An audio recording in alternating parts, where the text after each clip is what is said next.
Assalamualaikum warahmatullahi wabarakatuh. Salam sejahtera bagi kita semua. Pada segmen yang kedua ini kita akan membahas beberapa definisi berkenaan dengan kristalografi dan mineralogi. Selain itu, kita juga akan sekilas membahas mengenai sejarah perkembangan ilmu mineralogi. Sebelumnya kita membahas dulu sebuah pertanyaan, mengapa kita harus belajar ilmu kristal dan mineral? Jadi sebagaimana sudah kita ketahui bersama bahwa rangkaian kegiatan pertambangan merupakan kegiatan yang cukup panjang. Yang dimulai dari hulu, yaitu kegiatan mencari atau eksplorasi, kemudian mengkuantifikasi. Setelah itu kemudian dilanjutkan dengan proses penambangan, dengan penggalian, umumnya dengan penggalian, dan kemudian dilanjutkan dengan ujung dari kegiatan pertambangan, yaitu adalah proses pengolahan dan ekstraksi logam. Mengapa rangkaian kegiatan pertambangan itu cukup penting? Jadi kalau kita kembali lagi yang sudah pernah kita singgung pada segmen sebelumnya bahwa hampir semua orang pasti menggunakan hasil dari kegiatan penambangan.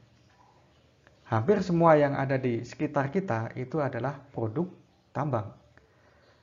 Sebagai contoh, emas. Ternyata emas itu penggunanya cukup luas sekali, di mana 70% untuk perhiasan, 14% untuk elektronika, 19% untuk investasi. Kemudian kalau kita lihat contoh yang lain, timbal. Nah, ini sudah digunakan untuk pipa air sejak zaman Romawi. Karena bahan tambang sangat penting bagi kehidupan kita, sehingga seorang geologis atau explorer yang bertugas untuk mencari di lapangan, di dalam bumi, harus mengetahui apa yang sedang dia cari. Artinya, kalau seorang geologis mau mencari tembaga, maka dia harus mencari mineral yang menghasilkan tembaga, yang mengandung tembaga, atau batuan yang mengandung tembaga. Dan juga seorang metalurgis harus paham apa yang akan diolah. Ketika akan mengolah, menghasilkan tembaga misalnya, maka seorang metalurgis juga harus tahu mineral apa yang sedang diolah. Jangan-jangan mineral yang lain. Kalau kita menginginkan tembaga, ternyata yang diolah adalah mineral lain yang tidak ada tembaganya, berarti tidak sesuai dengan yang diharapkan. Nah, oleh karenanya diperlukan pemahaman dasar tentang ilmu mineral yang dimulai dengan proses memahami kristal. Jadi sebagaimana yang sudah kita singgung sebelumnya, tujuan utama dari kegiatan perkuliahan ini adalah mahasiswa mampu melakukan identifikasi mineral supaya tidak keliru, supaya tidak salah. Kemudian pertanyaan kedua yang akan kita bahas adalah manfaat kristal dan mineral untuk metalurgis itu apa? Jadi, pemisahan mineral berharga itu ternyata umumnya dilakukan dengan menggunakan sifat fisik mineral. Sebagai contoh, sifat fisik berat jenis digunakan oleh metalurgis untuk memisahkan mineral dari batuan induknya dengan menggunakan metode gravity separation. Kemudian ada juga sifat fisik dari mineral itu magnetisme dan juga sifat elektrik. Nah, metalurgis biasanya akan menggunakan metode magnetic atau electrostatic separation. Kemudian sifat warnanya bisa dilakukan pemisahan mineral dari batuan induknya dengan menggunakan optical sorting. Kemudian untuk sifat fisik kimia fisikanya bisa menggunakan metode flotasi untuk memisahkan mineral dari mineral pengotor yang lain. Kemudian kalau kita lihat ini adalah ilustrasi dari ball mill. Jadi ball mill itu adalah sebuah perangkat yang digunakan untuk menggerus mineral. Nah, dalam proses pengolahan kita biasanya melakukan proses penggurusan tersebut dengan ball mill. Nah, kita tahu bahwa mineral yang satu dengan mineral yang lain mempunyai kekerasan yang berbeda. Dan semakin keras sebuah mineral, maka proses pengerusan itu akan semakin lama. Sebagai seorang metalurgis juga harus mengetahui sifat fisik mineral tersebut untuk bisa melakukan optimasi terhadap proses pengerusan dengan menggunakan ball mill supaya lebih efektif dan efisien. Baik, kemudian kita mulai dengan definisi kristalografi terlebih dahulu. Jadi kristalografi itu merupakan cabang ilmu dari mineralogi yang khusus mempelajari kristal. Nah, kemudian kristal itu sendiri apa? Jadi kristal itu adalah benda padat. Jadi ini kita beri warna merah, ya, karena cukup penting. Jadi kristal itu pasti benda padat yang dibatasi oleh polihedra atau bidang-bidang yang banyak, yang mencerminkan struktur dalam yang teratur dari atom-atom, ion-ion, ataupun molekul-molekul penyusunnya. Jadi itu kata kuncinya. Kristal adalah benda padat, kemudian dibatasi oleh polihedra, dan polihedra tersebut mencerminkan struktur yang teratur dari atom-atom atau ion yang menyusunnya. Nah, kemudian mineral.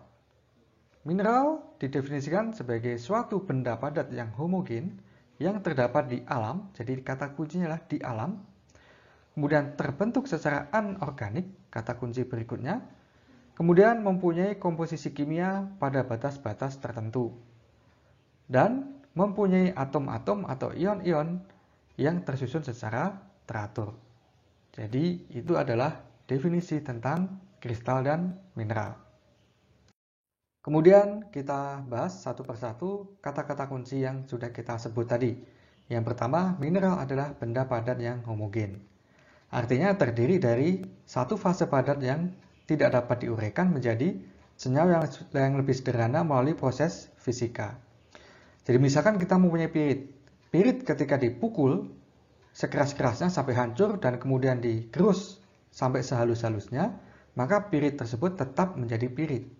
Tidak akan terurai menjadi senyawa-senyawa yang lebih sederhana lagi.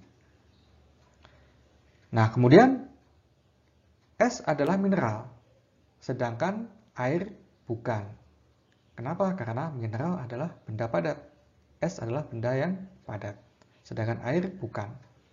Kemudian yang berikutnya, mineral adalah benda padat yang homogen dan terdapat di alam, terbentuk dan terdapat di alam. Jadi senyawa padat yang mengkristal di laboratorium dan mineral-mineral sintetis tidak disebut sebagai mineral. Sebagai contoh adalah halit. Halit atau NaCl atau garam yang mengkristal di laboratorium itu tidak disebut sebagai mineral. Namun halit atau garam yang bendanya itu sama, zatnya sama, tetapi ketika dia terbentuk secara alamiah, misalkan di lagun terjadi proses penguapan sehingga mengkristal menjadi halit. Nah, halit tersebut masuk sebagai ke dalam definisi mineral. Nah, tetapi senyawa oksiklorat yang ditemukan pada rongga terak atau slag hasil kristalisasi pada beberapa ratus tahun yang lalu disebut mineral, sedangkan senyawa teraknya sendiri tidak dianggap sebagai mineral.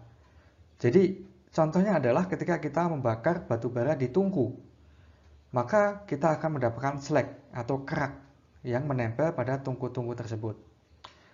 Kerak atau slag tersebut merupakan benda padat tetapi tidak disebut sebagai mineral karena terbentuknya disebabkan oleh aktivitas manusia.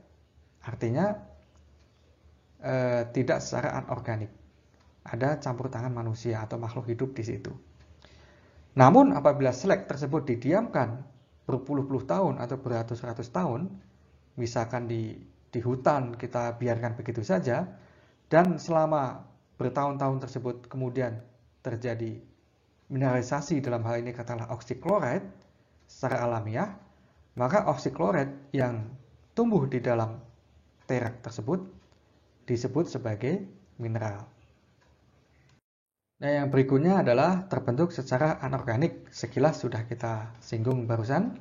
Jadi benda padat yang dihasilkan oleh manusia, binatang, atau tumbuh-tumbuhan seperti batu kandung apedu, termasuk juga batu ginjal, mutiara, dan juga batu bara, tidak termasuk definisinya ke dalam mineral.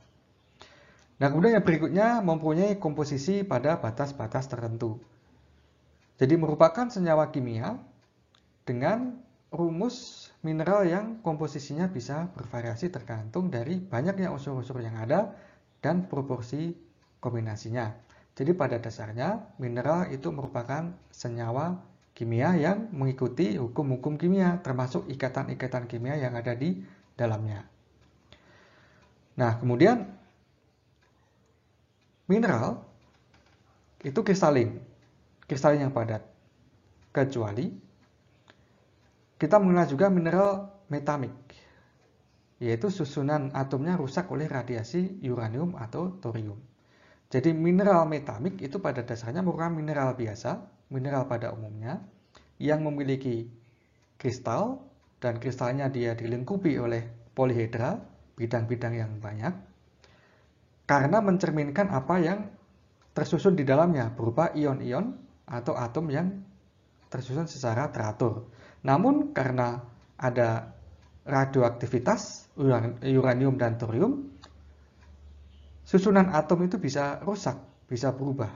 Sehingga keteraturan internal di dalam antara atom dengan ion itu bisa rusak. Jadi di dalamnya itu sudah tidak teratur, namun bentuk luarnya masih bertahan. Nah, ini yang disebut dengan mineral metamik.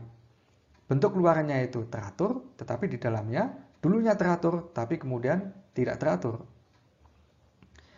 Nah, kemudian opal. Opal ini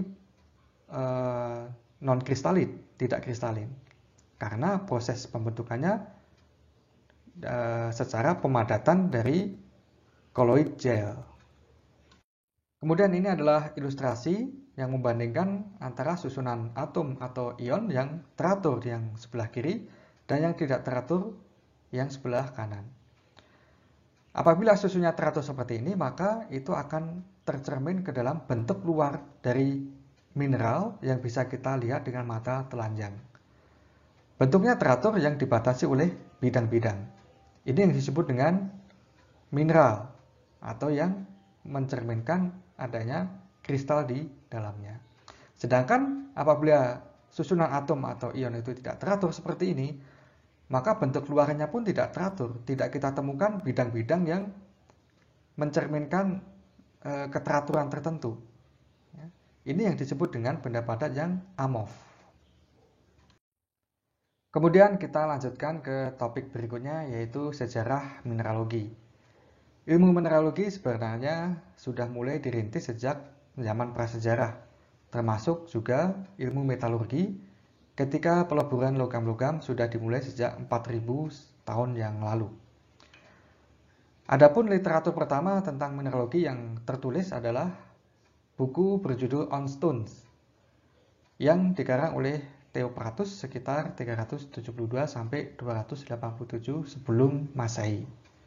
Kemudian Pliny memberikan deskripsi bagaimana orang Romawi menambang mineral untuk batu perhiasan, zat warna, dan diambil logamnya. Kemudian memasuki abad ke-16, kita mengenal Agricola, seorang ahli tambang dari Jerman yang mengarang buku De Re Metallica dan De Natura Fossilium yang menjelaskan keadaan geologi, mineralogi, pertambangan, dan metalurgi pada saat itu. Kemudian ilmu kristalografi mulai dirintis oleh Steno yang memperlihatkan bahwa sudut dalam kristal kuarsa adalah tetap dan tidak bergantung pada bentuk dan ukuran luarnya. Kemudian Werner, seorang profesor di Mining Academy di Freiberg, Jerman, sekolah tertua pertambangan di dunia, mulai merintis ilmu kimia mineral. Pada saat itu ditemukan unsur-unsur baru seperti kobalt, nikel, mangan, wolfram, molybdenum, uranium, dan sebagainya. Lebih lanjut, Hauy, seorang ahli dari Prancis pada abad ke-18 mengembangkan secara luas ilmu kristalografi. Kemudian pada abad ke-19 dikembangkan teori atom dan memberikan pernyataan bahwa mineral adalah senyawa kimia dengan komposisi tertentu. Lebih lanjut lagi, Berzelius dan Mr. Lich dari Swedia mempelajari kimia kristal dan kemudian mengklasifikasikan mineral secara kimia. Kemudian pada akhir abad ke-19 dan abad ke-20 mulai ditemukan mineral-mineral baru, penemuan ilmu mikroskopi mineral, dan prinsip pembiasan sinar X dalam identifikasi mineral. Baik, sampai di sini kuliah segmen yang kedua. Kita akan lanjutkan materi pendahuluan ini pada segmen yang ketiga. Assalamualaikum warahmatullahi wabarakatuh.